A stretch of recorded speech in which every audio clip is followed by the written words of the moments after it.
How the Erosion of Trust Leads to Murders and Mass Shootings. By Randolph Roth, October 6, 2017. Randolph Roth is a professor of history and sociology at Ohio State University and the author of American Homicide. When society is functioning well, we should, at the very least, be able to trust that the people around us won't try to kill us. And yet, after a mass shooting, we may wonder. We may worry in the subsequent days and weeks as we send our kids off to school, ride public transportation to work, join the crowd at a concert, settle into the pews at church. For some people, that fear may mean avoiding certain places, at least for a time. For others, it means arming themselves in defense. After the 2015 shooting in San Bernardino, California, gun sales spiked most in the immediate vicinity, suggesting that safety concerns, more than concerns about potential changes to gun laws, drove those purchases. But while we all know from experience that shootings can lead to faltering trust, the reverse appears to be true as well. My research has found that declining trust in our institutions, our social structures and one another leads to more lethal violence, including mass murder. As abstract as these sentiments may seem, they predispose certain people to kill. In fact, they explain homicide rates better than any other factor, including unemployment, guns, drugs, or a permissive justice system. When we lose faith in our government and political leaders, when we lack a sense of kinship with others, when we feel we just can't get a fair shake, it affects the confidence with which we go about our lives. Small disagreements, indignities, and disappointments that we might otherwise brush off may enrage us, generating hostile, defensive and predatory emotions and in some cases give way to violence.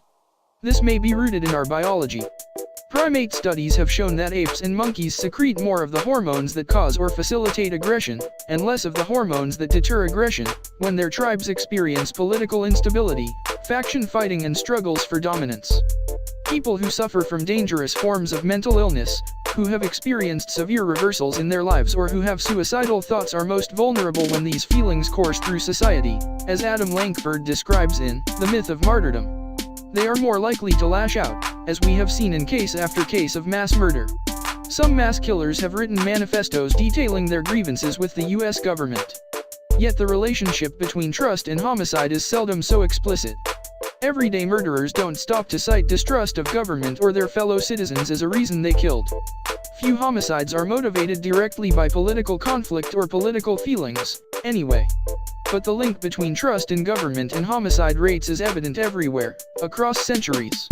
In England, for instance, 60,000 voting rights demonstrators gathered in Manchester in 1819 to demand the right to elect their own representatives in Parliament. They were viciously attacked by militiamen on horseback wielding sabres. 11 people were killed outright, countless others were wounded. The homicide rate in England and Wales doubled over the next 5 years, and it remained high throughout the years of agitation for voting rights.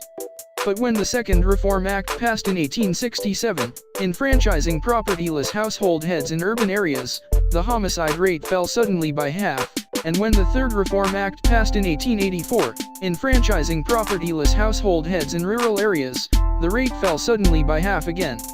Empowerment, inclusion, and faith in government mattered. The same patterns appear throughout American history.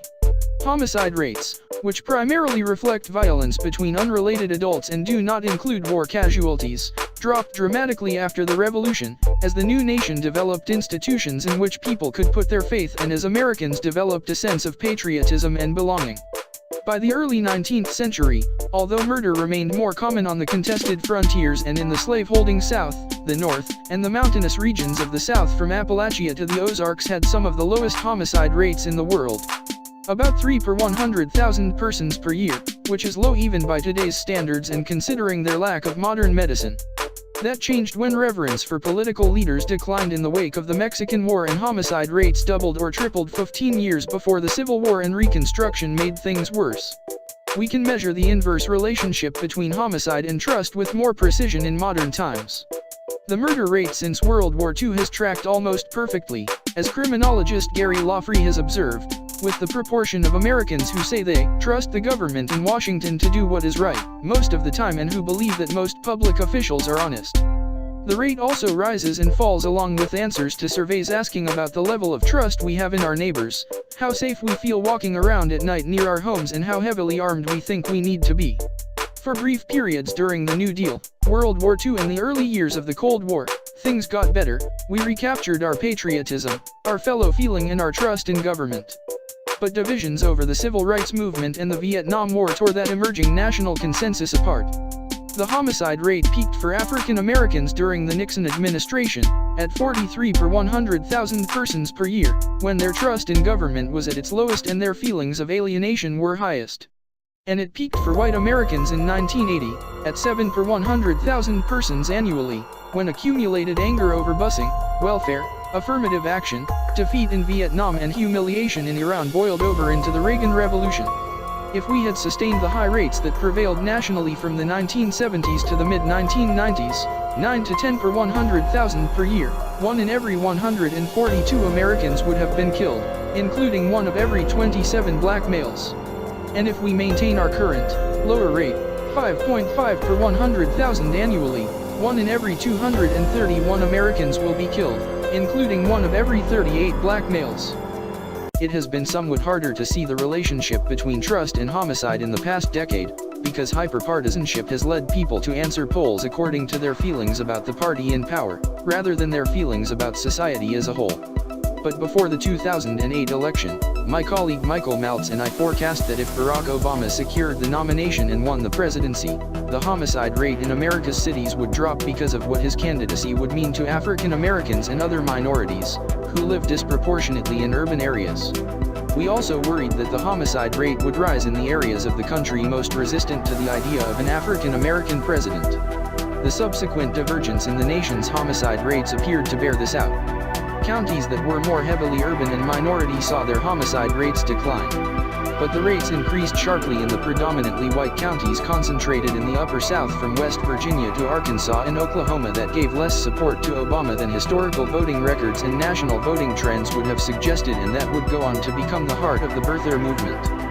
Criminologist Richard Rosenfeld has further suggested that the rise in murders in certain U.S. cities in 2015 is better explained by a loss of trust and a decline in the legitimacy of the justice system than by the heroin epidemic, the slight drop in the prison population or supposedly less aggressive policing after Ferguson.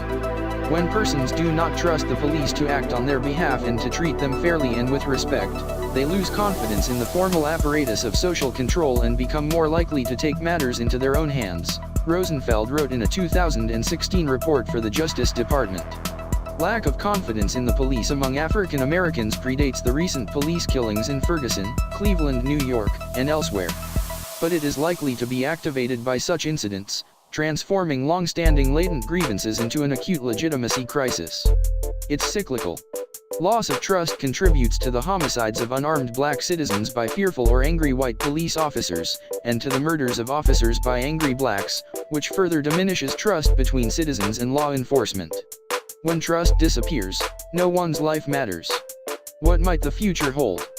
Trump's election may lead to a decline in homicide in certain parts of the country, by empowering the white Americans who resent minorities and immigrants most deeply. But most of his support, especially in the Rust Belt, was not based on race. He won because he promised to help middle and working class whites economically. If he is unsuccessful, or worse, if his supporters decide he conned them and was interested only in enriching himself and the rest of the nation's economic elite, all bets are off. And given Trump's attacks on the federal government and on rival politicians, his administration's dismissal of Black Lives Matter, the question of how much Russian intervention may have compromised the election, and infringements on voting rights, it is very possible that the homicide rate will continue to rise, especially in the poorest neighborhoods in our cities. Not every mass murderer is driven to kill by these broad historical forces. Some, such as the gunmen in Aurora, Colorado, Newtown, Cannes, and Tucson, are mentally ill and are copying the violence they see around them. But most mass murderers have been deeply affected by the distrust, disillusionment, and enmity that pervade our society. The Oklahoma City bomber was a suicidal white supremacist, angry at a government that had dashed his dream of becoming an Army Ranger and that, in his eyes, cared more about minorities than it did about him. The Orlando shooter, a man so disturbed that he frightened his co-workers, was bitter over his inability to land a job as a police officer. He hated the government, blacks, women, and gays, perhaps, as the evidence suggests, because he was confused about his sexuality. The congressional baseball practice shooter blamed politicians and the wealthy for his own and the nation's ills. All these men had difficulty in relationships and were apparently jealous of people who were happy, loved and loving, which is why they targeted ball games and nightclubs and country music concerts. Their problems were personal. But people with personal problems are infected by our hatreds. We have all played a part in creating them. Outlook at washpost.com. How the erosion of trust leads to murders and mass shootings. Source: https://www.washingtonpost.com/outlook/how-the-erosion-of-trust-mass-shootings/2017. By Randolph Roth. Washington Post. October 6, 2017. Presentation video created by the @GrowUp. Peace Building and Trust Binding Network. Awesome Cramobone Glows and Blows Playroom School. 34°09, 03.5 North 117°18, 40.8 West. http://awesomecramoboneplayroom.school/basic-human-needs/ @GrowUp 2018, Great Reasons Us Will Unite Peace. http://growupnet Peacebuilding Website. .business.site/ Video Production Media Creations. Copyright 2018 by James M. Driscoll. For massive sharing population saturation. This news source information provided per direct source copy with no modifications, fraudulent or misleading spin have been made upon the original text as of creation date May 22, 2018. Get peace, deserve peace, want peace. Peace starts with trust. Trust yourself to know what is the moral reality of our world and do and act accordingly morally straight for a challenge change. Truth equals trust, trust begets truth. Hashtag words to live by. http://community.growup.net/words-to-live-by. Art thou dejected? Is thy mind overcast? To chase thy glue. Go fix some weighty truth. Chain down some passion, do some generous good. Teach ignorance to see, or grief to smile. Correct thy friend, befriend thy greatest foe. Be just in all things, make amends for follies past, and, with warm heart, forgive, and be forgiven. Let work not words thy virtue prove. Go act as well as pray, and then thy counsels will be strong. Thy reprimands avail. Anonymous. The province of the historian is to gather the threads of the past ere they elude forever his grasp and weave them into a harmonious web to which the art preservative may give immortality. Therefore he who would rescue from fast gathering oblivion the deeds of a community and send them on to futurity in an imperishable record should deliver a plain unvarnished tale. All truths reserved, all rights released. At RealUp Human 2018, 2019, 2020, 2021, 2022, 2023, 2024, 2025, 2030, 2035, 2040, 2050, 2100, 2150, 2200, 2300, 2400, 2500, 3000, 3500, 4000, 5000, 7500, 8000, through and past beyond year 9999. Yeah hooray.